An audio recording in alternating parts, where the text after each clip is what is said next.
네, 이렇게 이른바 주가 조작 사태 핵심 인물로 꼽히는 투자자문업체 라더견 대표에 대한 검찰 수사가 속도를 내고 있습니다. 관련 내용 승재현 한국형사법무정책연구원 선임연구위원과 함께 얘기해 보겠습니다. 안녕하십니까? 네, 안녕하십니까? 네. 자, 라더견 대표가 체포됐습니다. 네. 예, 일단 어떤 혐의로 체포된 건지 알아볼까요? 한 두 가지 혐의가 존재를 하고 한 가지 혐의는 추가가 될 수 있는데 하나는 자본시장법 위반입니다. 예. 자본시장법에서는 통정매매, 즉 흔히 말해서 주가를 조작하는 행위를 절대로 하지 못하게 만들어 놓고 있습니다. 또한 그 자본시장법에는 1인 매매라 그러잖아요. 제가 어떤 주식을 투자할 때 우리 앵커한테 전적으로 맡기는 것. 뭐 휴대폰도 맡기고 통장도 맡기고 주식의 종류도 맡기고 거래량도 맡기고 이걸 1인 매매라 그러는데 1인 매매를 하려면 자본시장법상 그거를 등록해서 해야 됩니다. 근데 지금 라드견 씨는 자기 스스로 이야기하듯이 난 등록은 하지 않았다. 그래서 1인 매매나 그 위반인 거 인정한다라고 하고 통정 매매 사실은 없었다라고 하는데 저는 모르겠습니다. 대한민국이 언제 이렇게 변했는지 모르겠지만 왜 피의자 즉 그 사건에 혐의가 있는 사람의 말을 모든 언론에서 받아서 그 사람의 말을 대변해 주는지는 모르겠지만 수사는 증거에 따라서 가는 거거든요. 증거를 보면 저도 그게 통정매매라는 게 저것이 문외한도 보이는데 물론 뭐 여기서 불렀으니까 전문가지만 저도 얼마나 많은 그 기록을 받겠어요. 딱 보면 통정매매라는 거 보이는데 그 사람이 그렇게 주장하는 거고 또 하나는 그 범죄를 통해서 수익이 됐잖아요. 통정매매를 통해서 정말 얼마나 많은 수익이 발생했겠습니까? 그 수익은 범죄 수익 은닉 등에 관한 법률상 그게 은닉죄가 성립될 수 있는 거예요. 그래서 자본시장법 범죄 수익 은닉까지는 지금 아마 영장이라는 건 구체적으로 어떤 죄명을 적어 놓지는 않아요. 사실을 적어 놓는데 두 가지 어떤 사실이 있고 하나만 더 말씀드릴게요. 그러면 지금 갖고 있는 이 많은 어떤 돈을 벌었으면 뭘 내야 돼요? 세금 내야 되잖아요. 근데 세금 안 냈을 것 같아요. 그럼 조세 포탈 혐의도 있으니까 그 부분도 좀 들여다봐야 되지 않을까라는 생각합니다.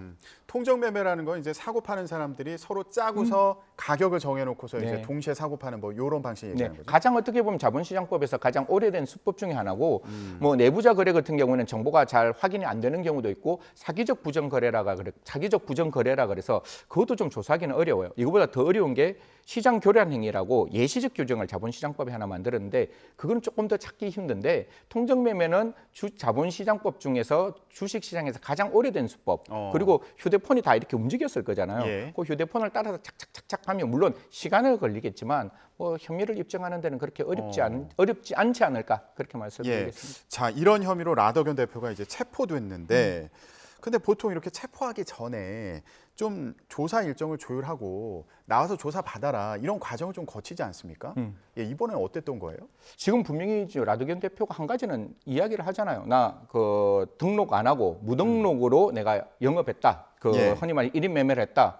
그러면 흔히 말해서 어떤 불법 주류업을 하는데 불법 주류업을 하는 사람이 1,000만 원 정도의 그 불법 주류를 했어요. 전체적으로. 근데 불법 주류를 한 1조 가까이 불법 주류를 했는 거예요.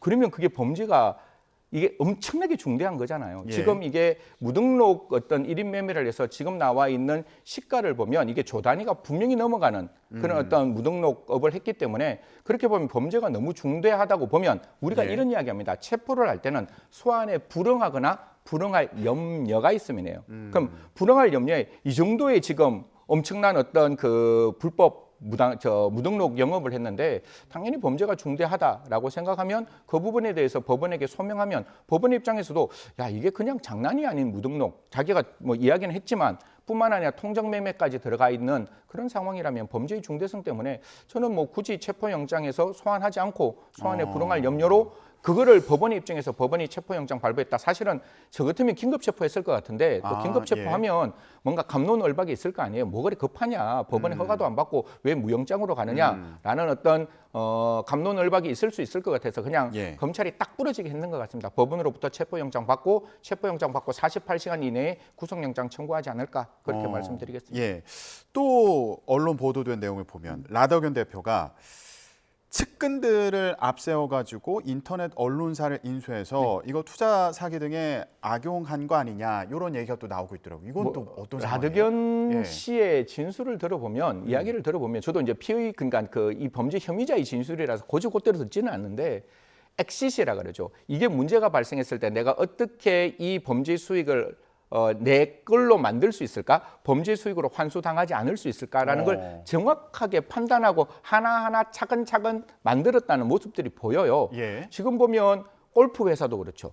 그다음에 뭐 케이블 TV도 뭐 인수했다 그러죠. 그다음에 어떤 그 가구 회사를 법인으로 만들어서 해외에 있는 골프장 인수했다 그러죠. 지금도 나왔다시피 뭐 특정 언론사에 있는 사람들까지 동원을 해서 그중에 가장 높은 분을 동원해서 이런 언론사 인수 과정에 들어왔다라고 이야기하는 거는 제가 봤을 때 분명히 저는 라드견 씨의 어떤 그 범죄 전체를 보면 굉장히 거대한 꿈을 꿨는 것 같아요. 그리고 우리나라의 탑티어 의 어떤 그룹이 되고 싶었던 생각이 있는 것 같아요. 뭐 골프장, 병원, 음식점, 그다음 헬스장, 그다음에 뭐 기타 여러 가지 아까 뭐 케이블 TV, 그다음에 방금 우리가 말씀 엔터테인먼트 회사, 임상정 회사, 그다음뿐만 아니라 지금 재계에 있는 언론사까지 다 가지고 와서 내가 이게 제대로만 이렇게 우상향 곡선을 계속 그렸으면 제가 봤을 때 우리나라에서 건들 수 없는 사람 정도의 여러 가지를 다 만들어 놓고 나중에 문제가 발생하면 내가 문제 발생하는 걸 각각에 있는 여기에 있는 사람들이 나를 응원해 줄 거야. 나를 보호해 줄 거야. 라는 형태의 좀 거대한 꿈을 꾸었는데 이게 마침 주식이 급 하락하면서 이 모든 꿈이 깨어졌기 때문에 라드겐 씨가 그런 얘기 하잖아요. 여기에 이익 본 사람은 다른 사람이다. 그래서 지금 이야기하고 있는 키움이나 아니면 서울가스를 이야기하고 있는데 전체적으로 봤을 때는 정말 치밀하게 범죄 수익을 은닉하고 또한 은닉하는 과정 속에서 내가 무엇을 어떻게 가져가야 될지를 정확하게 생각하고 움직였던 사람 아닐까 이런 말씀드리겠습니다.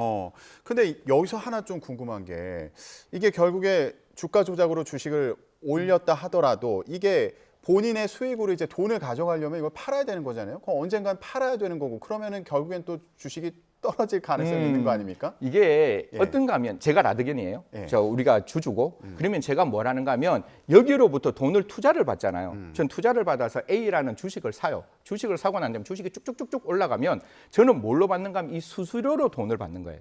그러니까 이 주식이 떨어지는 건 나한테 관계없는 거지. 주식이 올라가면 수수료를 50% 받는데 이 수수료를 직접 받으면 내가 주인공이라는 게 표시나잖아요. 예. 그래서 카드깡을 하는 거예요. 무슨 말인가 하면 쉽게 말씀을 드릴게요. 수수료를 3천만 원 받아야 돼요. 그러면 돈이 올라갔잖아요. 1억을 투자해서 2억이 되면 2억의 50%면 5천만 원을 제가 받아야 되는데 그 돈이 우리 앵커로부터 저한테 오면 5천만 원이 나한테 왔으니까 앵커가 주인공인 게 편하잖아요. 그래서 그렇게 하는 게 아니라 앵커가 골프장에 가는 거예요. 골프장에 가서 카드로 5천만 원을 끊는 거예요.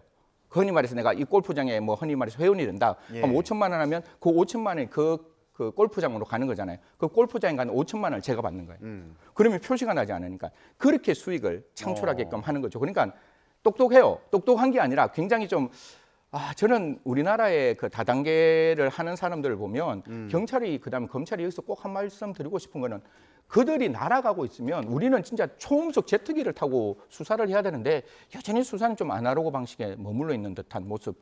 요새 범죄인들 보면 정말 뻔뻔해요. 아까 뭐 우리 대장동 사건 봐도 그렇지만 정말 대놓고 뇌물 주잖아요. 이게 세금까지 공제하면서 뭐 50억 주고 막 이러잖아요. 그러니까 옛날과 달리 이게 경찰들이 우리를 수사하고 검찰이 수사하면 우리가 어떻게 디펜스를 하고 어떻게 이걸 빠져나갈지를 정확하게 알고 있고 내가 주인공으로 드러나지 않는 그런 카드깡 방법을 하고 있다면 조금 더 적극적으로 좀 수사 당국은 움직여야 되지 않을까 이런 말씀 드리겠습니다. 자, 투자자들 같은 경우 한 60여 명 정도가 라 대표 그리고 관계자들을 검찰에 이제 고소했다고 하더라고요. 이건 어떤 혐의로 지금 고소장을 제출한 겁니까? 뭐 당연히 피해라고 이야기를 하는 거죠. 이게 다단계 폰지와 비슷해요. 이게 제가 한 3단계로 나누어서 설명을 드릴게요. 제일 처음에 야동현이가 제일 처음에 사람을 탁 땡겨왔을 때는 돈이 없잖아요. 돈이 없으니까 저는 이야기했을 것 같아요. 이거 분명히 우상향 곡선 그린다. 걱정하지 마라. 우리가 당신 투자 받으면 그 투자로 반드시 돈을 불려줄 테니까 걱정하지 마세요. 그 처음이나 중간 단계에 들어가는 사람은 이익을 봤을 거예요.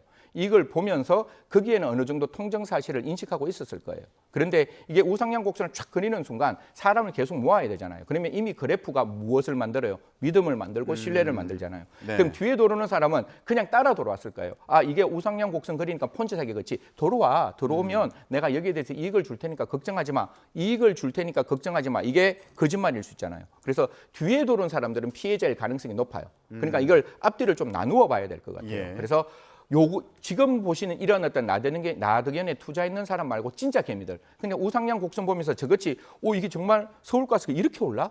야 삼천리가 이렇게 오르는 거야? 그럼 나도 빨리 사야지라고 해서 뒤에 들어가는 사람은 진짜 피해자죠. 예. 그러니까 지금 봤을 때 처음에 들어간 사람은 공범 혹은 공동정범 혹은 방조범이 될 것이고 뒤에 타고 들어간 사람은 폰지 사기 형태의 다단계의 피해자가 될 것이고 일반 개미들은 그 주식 거래 풀을 보고 들어갔을 때 갑자기 떨어졌으니까 이게 저 말씀드린 CD 그러니까 우리가 뭐라고 하죠? 차익거래, 예. 차익거래라고 하는 그 거래 때문에 갑자기 돈이 떨어졌잖아요. 돈이 떨어졌는 그것 때문에 손해를 받는 사람은 사실 개미들이 제일 답답하죠. 투자는 자기 책임이니까 이 개미들은 이러지도 못하고 저러지도 못하고 자기 재산 다 날린 사람이 되는 예. 거죠. 여기서 또 궁금한 게 그러면 그러니까 지금 모두가 피해를 주장하고 있다고 하잖아요. 근데 네. 말씀하신 것처럼 이제 피해자일 수도 있고 공범일 수도 있고 혐의가 있을 수도 있고 뭐 이런 상황을 구분해서 봐야 된다고 말씀하셨는데 피해를 주장하고 있는 투자자 중에서도 이게 피해자라고 보기 어렵다라고 판단할 수 있는 어떤 근거나 기준이 있을 것 같아요. 어떤 부분을 첫 번째 볼까요, 수사기관에서? 첫 번째는 아느냐의 문제예요. 그러니까 제가 예를 들어가 우리 앵커한테 한 3억 투자하세요 이렇게 이야기했어요. 그럼 예. 앵커 입장에서는 3억 큰 돈이잖아요. 그러면 이걸 어떻게 투자하는 게 가장 좋을까요? 그러면 제가 이제 이야기를 하는 거죠. 이런 방식으로 이렇게 해서 분명히 우상향 곡선 그릴 테니까 걱정하지 마세요라고 하면 앵커가 저한테 물어볼 수 있잖아요. 그거 뭐 혹시 뭐 통정매매나 기타 불법이 있는 게 아니에요?라고 물어봤을 때 그런 거 없습니다라고 제가 거짓말을 하는데 앵커가 탁 돌아서면서 야 저게 진짜면 어떡하지? 설마 그럴까? 뭐 그래도 하는 수 없지. 라는 설마 그럴까? 그래도 하는 수 없지 정도만 되면 고의가 있는 거예요. 그러면 이미 이게 통정매매에 대한 고의가 있는 거잖아요. 예. 그러면 공범이 돼요. 그러면은 뭐 휴대전화를 맡긴다거나 뭐 계좌를 맡긴다거나 이제 이런 경우들이 있잖아요. 이 경우는 어떻게 봐야 아까 돼요? 제가 이게 일반적이지 않잖아요. 이게 쉽게 말해서 아무리 돈이 많은 사람도 뭐 30억, 100억을 투자하면서 그런 어떤 통장이라든가 휴대폰이라든가 주식의 수라든가 주식의 양을 전체적으로 맡기는 것을 네가 알아서 해. 네가 걱정 모든 걸 네가 알아서 해. 나는 몰라도 돼라고 말하는 게 저는 통정이라고 봐요. 왜냐하면 사람이라는 그 동물은 예. 굉장히 이기적인 동물이고 굉장히 계산적인 동물이라서 내 돈이 잃어버리는 상황이 되면 분명히 확인합니다. 근데 확인하지 않고 그 많은 돈을 줄 수 있다는 거는 이미 그 사람이 뭔가 불법을 저질러서 내가 투자한 돈은 반드시 이익을 남길 거야. 예. 나는 확신이 없으면 물어보지 않는 경우가 없거든요. 다 물어보거든요. 그러니까 물어보지 않고 그냥 넘겼다는 것 자체가 저는 개인적인 생각입니다. 이건 통증이 될 수 있는 부분이고 당연히 통장을 주면서 그다음에 돈을 주면서 휴대폰을 주면서 뭐 하느냐라고 물어보고 난 다음에 라덕연이 어떤 이야기를 했을 거 아니에요. 그 이야기를 조금 구체적으로 피해자라고 말하는 분들은 경찰에서 좀 이렇게 꼼꼼히 좀 진술을 하시거나 검찰에 진술을 하셔서 정말 피해자인지 예. 아니면 적어도 알고 들어갔는지 그다음에 중요한 거는 이런 사람들이 어떤 그 모임에 와서 적극적으로 투자하세요. 이거는 종교입니다. 예. 이건 절대로 뭐 떨어지지 않는 돈입니다. 더 오세요라고 이야기했다면 그 정도까지 가면 저는 공동정범도 가능하지 않을까 그런 말씀드리겠습니다. 아, 그런 식으로 이제 투자를 유도한 경우에. 예, 그러니까 다 맡기고 돈도 맡기고 그다음에 투자도 유도하고 기타 그런 사람들과 어떤 특정 장소에서 특정 모임을 하고 그래서 지금 돈이 어떻게 올라가는지를 확인하고 이런 것들 다 전반적으로 확인하면 뭐 공범이 될 수도 있고 피해자가 될 수 있는 것 그거는 검찰이 정확하게 확인할 것이다라는 말씀 예. 드리겠습니다. 자, 이번 사태 이후에 정부 여당이 자본시장법을 개정하겠다 이렇게 나섰는데 어떤 방향으로 가는지 내용이 나왔죠. 예, 사실 뭐 자본시장법이라는 게 저는 그렇게 봐요. 우리가 코스닥도 그렇고 코스피도 그렇고 코스피 200, 코스닥 150 밑에 들어가는 건 굉장히 위험한 그 주식들이거든요. 그런 주식들을 가지고 장난치는 사람들이 워낙 많다 보니까 예. 그런 부분을 조금 제한해야 되겠다. 요번에 가장 문제가 FIU에서도 그다음에 금융위원회에서도 이렇게 1% 우상향하는 곡선을 못 잡아냈잖아요. 이게 불법 거래가 될 수 있는 사정을 그래서 그런 부분들을 좀 꼼꼼하게 들여다보고 아까 제가 말씀드렸던 뭐 영어 쓰면 조금 아닐 것 같아서 그냥 차익 거래라 그랬는데 CFD 흔히 예. 말해서 레버리지를 이용하는 건데 처음에는 10%의 증거금이 있으면 10배의 그 외상 매매를 할 수가 있었는 거예요. 그게 이제 아까 말씀 2.5배, 즉 40%까지 올라왔는데 그런 부분에 대한 꼼꼼한 어떤 대책들을 좀 만들어가지 않을까 그렇게 말씀드리겠습니다. 예, 알겠습니다. 자, 주가 폭락 사태와 관련해서 얘기를 좀 해봤고요. 다음 주제로 넘어가 보겠습니다. 네. 자, 한 무인 점포에서 업주가 초등학생들의 신상을 공개해서 논란이 되고 있었는데 이게 무슨 일이 있었던 겁니까? 이게 참 시청자 여러분도 같이 한번 고민을 했으면 좋겠는데 요새 무인 점포가 많잖아요. 무인 점포에 가서 이게 초등학교 제가 알기로는 이게 10살 미만인 아이도 있었는 것 같아요. 예. 뭐 한 1학년, 3학년 정도 정확하게 그 학년은 나오지 않는데 아이들이 가서 이렇게 그 음식을 몇 개 이렇게 먹었어요. 근데 첫 번째도 한 10,000원어치를 먹고 다시 오후에 들어가서 10,000원어치 먹어서 토탈 한 예. 30,000원어치를 먹었는데 그 저 가게 주인이 이 아이가 누군지를 알았는 거예요. 알아가지고 얘 잡았어요. 잡아가지고 부모에게 연락을 했어요. 부모에게 연락해서 야 이거 손해배상 좀 해라고 했는데 그 손해배상 금액이 정확하게 나오지는 않지만 보통 그 앞에 보면 50배 이상 내가 뭐 더 많이 물리겠다 이런 내용들이 나왔기 때문에 예. 그런 내용들로 인해서 원칙적으로 좀 더 많은 흔히 말해 3만 원 이상 되는 아까 28,300원이죠. 28,200원. 28,200원. 예, 예. 그 정도 되는 3만 원 정도 되는 돈에 곱하기 한 50배 아니면 그보다 많은 돈을 요구했고 그 피해 부모는 그에 대해서 합의를 하지 않았고 합의를 하지 않으니 지금처럼 포스트를 올렸는 사건이 되었습니다. 그래서 팩트 아이가 그냥 그 가게에 들어가서 음식을 먹었다. 이건 예. 팩트. 그리고 합의가 되지 않았다. 이것도 팩트. 근데 그 합의금은 굉장히 많은 금액을 그 가게 주인이 요구했다도 팩트. 예. 그래서 저 포스터가 올라왔는 것도 맞다. 그러니까 이게 사실이 알려지면서 좀 의견이 분분합니다. 그리고 지역에서도 이거 누군지 알아볼 수도 있는 거잖아요. 그러니까 뭐 학교에서는 다 알 수 있는 예. 상황입니다. 예.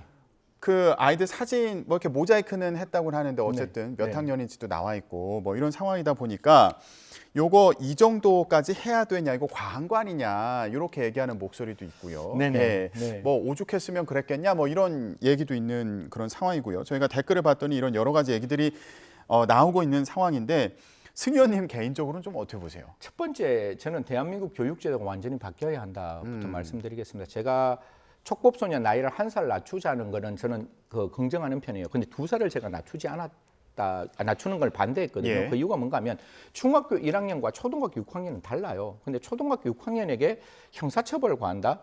이거는 그 아이의 문제가 아니라 우리 어른의, 우리 사회의 문제라고 생각을 하거든요. 그리고 10세까지는 그 아이들이 범죄를 저지르면 소년원에는 갈 수가 있어요. 그런데 예. 10세 미만이면 아예 어떠한 처벌도 못 받게 만드는 것은 9세가 이런 범죄를 저지르는 것은 우리의 문제이지 아이의 문제가 아니다. 이렇게 저는 보고 있는 건데 지금 아까 말씀드렸다시피 초등학교 1학년이 저런 행동을 한다는 것은 우리가 잘못했다는 뼈저린 반성부터 먼저 해야 되는 거예요. 어른들이. 예. 교육의 문제, 그러니까 학교와 어른들의 문제를 반성하고 그다음에 두 번째 아이가 저런 행동을 했을 때 부모와 그 가게 주인 사이에 좀 적극적인 협의가 좀 필요한 거 아니냐. 분명 나의 아이가 부적절한 잘못된 행동을 했는 건 맞잖아요. 그러면 거기에 대해서 끝까지 협의하는 모습이 좀 필요했다라는 예. 모습이 보이는 거고 마지막에 뭐 제가 자꾸 양비론을 말해서 죄송한데 가게 주인이 저렇게 붙이면 명예훼손죄로 처벌받을 수 있습니다. 그러니까 이것도 여쭤보고 싶었는데, 그러니까 이게 어떻게 보면은 사적인 보복이라고 예. 할 수도 있어 보이는데 이거는 법적인 문제가 없는 그러니까요. 건가? 그래서 이 그 가게 주인도 저렇게 붙이면 분명히 아이에 대한 명예가 훼손이잖아요. 아까 밑에 보면